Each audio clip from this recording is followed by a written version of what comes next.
जब किसी प्यारे पर, किसी भगवान के प्रिय भगत पर कोई आंच आती है, कोई संकट आता है, कोई दुख आता है, तो फिर भगवान खुद ही छलांग मार के बच्चे को बचाने के लिए आ जाता है। एक राजा एक कथा सुन रहा था गुरुजी की। पहली बार वो कथा में बैठा और गुरुजी ने उनको कहा कि राजन, भगवान का वात्सल्य, भगवान का प्रेम अपने भक्तों के प्रति इतना प्यारा है कि भगवान अगर देख लें कि मेरा सच्चा भगत, मुझे प्रेम करने वाला मेरा प्यारा प्यारा बच्चा मुझे बुला रहा है, पुकार रहा है, तो वो सब कुछ छोड़कर भागकर आ जाते हैं उसको बचाने के लिए। राजा को बात ये बड़ी अटपटी लगी कि आज तक तो ये सुना ही नहीं कि भगवान जी खुद आते हैं बचाने के लिए। उसको ये मालूम था कि किसी ना किसी को भेजते हैं। अब ये बात राजा के मन को जची नहीं, मन चंचल था।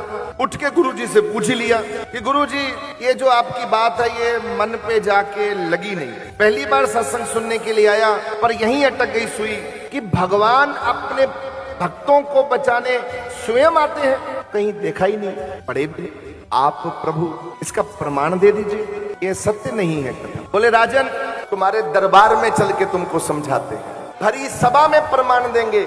राजा बोला चलो। चल पड़े राजा के दरबार में। राजा ने बुलाया कि सारे दरबार में इकट्ठे हो जाओ। सारे इकट्ठे हो गए, दरबार भर गया। उस गुरु ने कहा कि राजा, जो मैं कहूंगा वो मानना पड़ेगा। राजा ने कहा मैं वादा करता हूं, जो आप बोलोगे मैं मानूंगा। ठीक है। मंत्री से कहा, मंत्री जी एक काम करिए, दरबार में ये राजा जी जहां बैठते हैं इसके सामने एक बहुत बड़ा खड्डा करवा दिए। मजदूर बुलाए, खड्डा करवाता। अच्छा, अब इस खड्डे में पानी भर दीजिए। पानी भर दिया। अच्छा राजा, आपको सबसे प्यारी चीज कौन सी है जिससे आप सबसे ज्यादा प्यार करते हो? राजा कहने लगे, मेरे को सबसे प्यारा मेरा पुत्र है। तो फिर उसको बुलाओ। राजा बोला कि वो तो बहुत छोटा है। कितने साल का है? बोले 3 साल का होगा। बोले जैसा भी है ले आओ। रानी को खबर पहुंचाई कि राजकुमार को साथ ले आओ।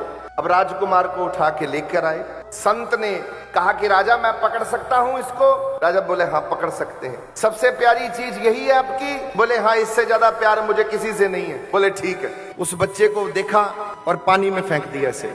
इतनी देर में जब पानी में फेंका बच्चा, राजा सिंहासन पे बैठे हुए जैसे अपने तख्त पर, राजा ने ना इधर देखा ना इधर देखा, ऊपर से सिंहासन से जंप मार के पानी में कूद गया और उस बच्चे को बचा के अपनी छाती के साथ लगा लिया। बच्चा बाहर निकाल कर कहा कि इस गुरु को पकड़ लो, इस ढोंगी को पकड़ लो। महाराज, मैं ढोंगी नहीं हूं, ये तो मैंने आपके प्रश्न का उत्तर दिया था। मैंने कहा था मुझे किंतु परंतु नहीं चाहिए, मैंने उत्तर दे दिया है। आपको सबसे प्रिय आपकी संतान है, आपका बच्चा था। जब मैंने बच्चा पानी में फेंका, आप खुद ही उतर आए उसको बचाने। आपके पास मंत्री है, आपके पास 50 संतरी हैं, आपके पास यहाँ पूरा भरा पड़ा दरबार, 600 लोग खड़े हैं, आप किसी को भी आज्ञा दे सकते थे। भगवान के पास 33 करोड़ देवते हैं, वो किसी को भी आज्ञा दे सकता है, बेटा ये देवता जाएगा बचाने के लिए।